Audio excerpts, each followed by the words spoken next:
Kelantan, negeri yang memiliki pelbagai makanan yang menarik. Justru, peluang tersebut digunakan oleh usahawan tempatan untuk menjana pendapatan. Untuk perkembangan di Kelantan, kita terus bersama Amirul Hafiz Rosli. Silakan, Amirul.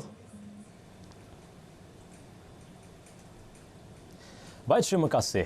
Kelantan sememangnya sebuah negeri yang kaya dengan budaya dan juadah makanan yang unik.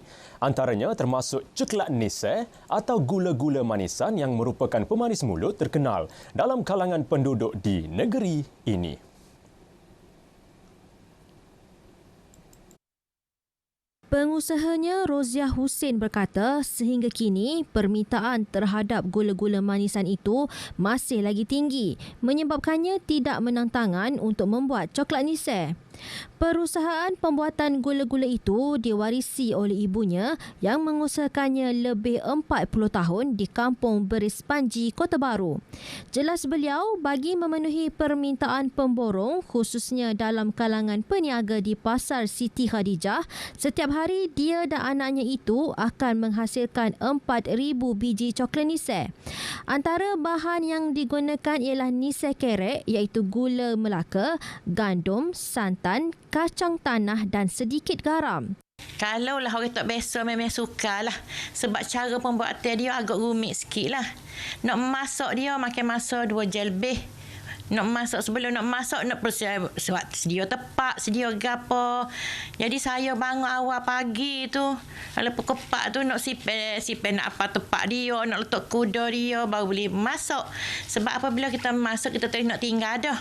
Roziah berkata coklat niseh yang dijual dengan harga RM180 untuk 50 paket itu mendapat permintaan tinggi dari luar termasuk Terengganu dan Kuala Lumpur. Malah pernah dihantar ke Brunei. Bagi pelanggan, gula-gula ini bukan sekadar pemanis mulut harian. Malah coklat niseh ini dijadikan sebagai juadah hari raya dan cenderamata di majlis perkahwinan. Biasa kalau saya lah. Kalau juadah macam biskut-biskut tu ya lah dah kan. Coklat niseh pun saya selit jugalah kalau tetamu saya mari memang dia orang makan lah kan. Dia pun tanya beli mana coklat ni saya beli dengan jiran lah kat belakang kata. Saya sendirilah. Saya minat lah sebab saya suka niseh tu. Sebab awak Cia ni lain sikit lah daripada awak lain. Niseh dia tu boleh kata banyak lah, boleh rasa you punya tu sekali dengan kacang-kacang tu. Tu saya sukalah. Sementara itu, bagi seorang pengusaha manisan nira kelapa atau lebih dikenali sebagai niseh tuak, di Tumpat permintaan meningkat sekali ganda setiap kali musim perayaan. Pengusahanya Ani Dolah, 55 tahun berkata, perniagaan yang diwarisi daripada bapa mertuanya itu mendapat permintaan tinggi terutamanya ketika Tahun Baru Cina. Beliau perlu menyiapkan 700 kg manisan ini yang telah ditempah pelanggan. Sehingga semalam, dia sudah menyiapkan 200 kg tempahan yang diterimanya dan bakinya akan disiapkan dalam masa terdekat sebelum perayaan. Setiap hari, Ani memerlukan kira-kira 200 hingga 250 liter nira kelapa untuk menghasilkan 50 kg manisan. Pasal kalau musim perayaan ni laku. Kalau biar macam dari bulan 10-11 tu kurang lah. Ya kuat itunya perayaan, musim perayaan. Permintaan tinggi lah. Tapi tak ada lek kita. Dah kalau kira orang tepah ni dalam hak kita nak lepas dalam 500 kilo lagi. Air nira kelapa perlu dimasak selama 6 jam untuk satu kawah sebelum warna menjadi coklat dan bertukar likat.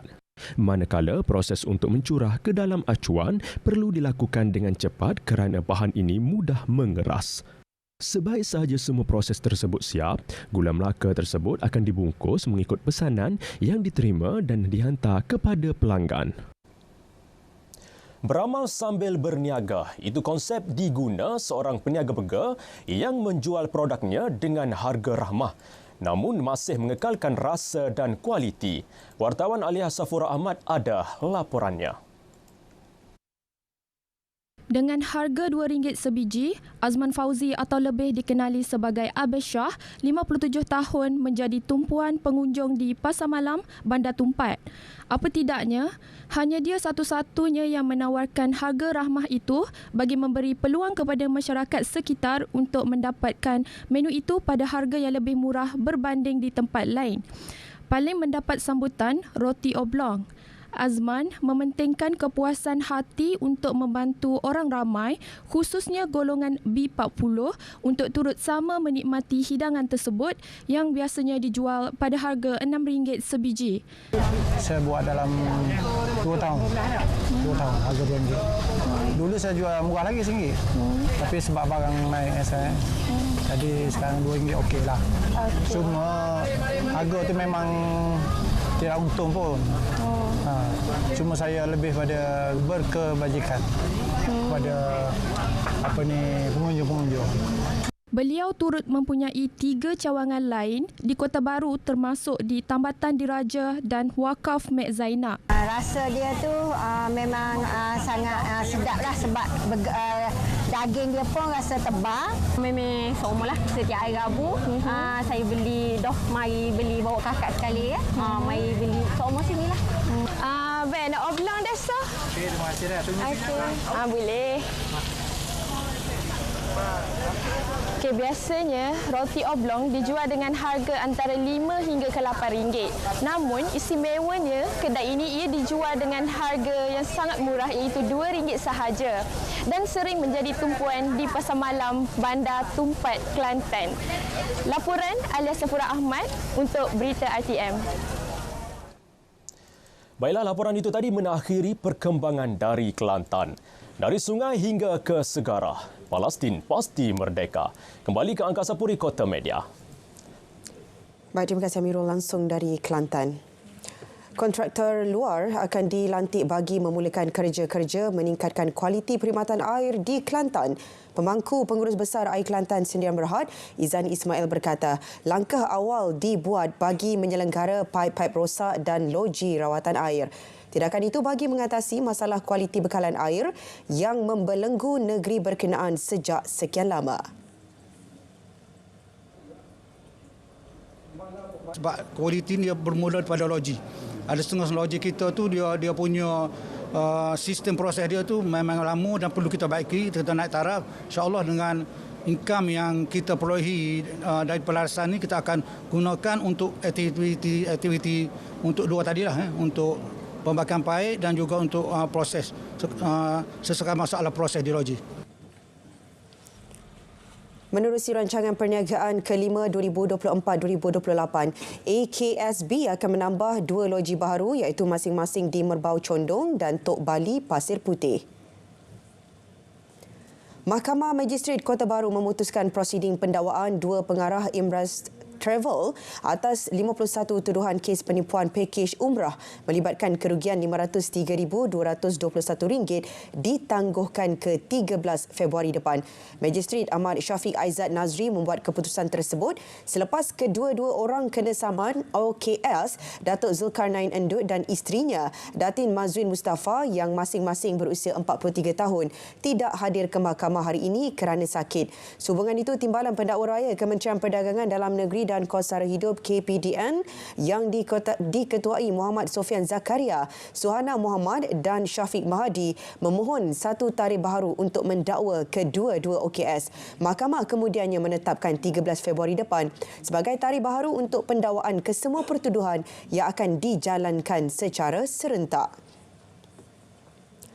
Kelantan merekodkan peningkatan kes membabitkan kegiatan pinjaman wang tanpa lesen tahun lalu iaitu sebanyak 92 kes dengan nilai kerugian lebih RM113,000 berbanding 48 kes dengan kerugian lebih RM158,000 tahun 2022. Justru Ketua Polis Kelantan, Datuk Muhammad Zaki Harun berkata, pihaknya akan mempergiatkan lagi tindakan dan tidak akan berkompromi dengan mana-mana pihak yang terlibat kegiatan itu tahun ini. Tindakan kita untuk menentukan kegiatan alung tidak ada di Kelantan. Saya memang daripada awal saya telah fokus pada alur ini kerana banyak masalah akan timbul kerana masyarakat di Kelantan ini temannya peniaga diberi ruang untuk meminjam dalam jumlah yang kecil dan akhirnya terbeban dengan hutang yang banyak dan akhirnya berlaku perkara-perkara yang tidak diingini. Tambah beliau, pihak polis juga telah menyelesaikan 6 kes melibatkan Simbah Chad yang dipercayai berkait kegiatan alung di Kota Baru dan Tumpat minggu lalu. Tarif baharu air di Terengganu naik 16 sen bagi setiap meter padu bagi pengguna domestik. Pelarasan berkuat kuasa 1 Februari ini. Caj minimum bagi pengguna domestik akan beralih daripada RM4 kepada RM5.80 sebulan. Bagi bacaan meter individu sehingga 20 meter padu, kini 58 sen termasuk caj elektrik. Bagi penggunaan melebihi 20 hingga 35 meter padu, 83 sen. Manakala yang melebihi 35 meter padu pula kini RM1.08. Untuk negeri Terengganu, penggunaan sehingga 20 meter cube. Yang pertama, kadar air kita semak daripada kadar semasa 42 sen pada bermula 1 Februari 2024 nanti akan menjadi 58 sen. Ada kenaikan 16 sen lah. Itu termasuk caj elektrik yang dibenarkan. Kali terakhir kadar tarif air di negeri itu disemak adalah pada 26 tahun lalu. Pelarasan tarif air ini melibatkan lebih 1.2 juta pengguna, termasuk 342,364 akaun domestik. Terengganu Cycling Team TSG membuka lembaran 2024 dengan penyertaan Tour of Sharjah yang dijadual berlangsung di Emirat Arab Bersatu UAE pada 26 hingga 31 Januari nanti. Pasukan itu menjangkakan saingan sukar memandangkan perlumbaan berstatus 2.2 oars itu turut disertai beberapa pasukan elit berstatus pro benua. Ketua Pegawai Eksekutifnya Cikgu Izmuddin Cikgu Mahmud berkata, penyertaan beberapa pasukan yang baru ditubuhkan juga tidak boleh dipandang sebelah mata.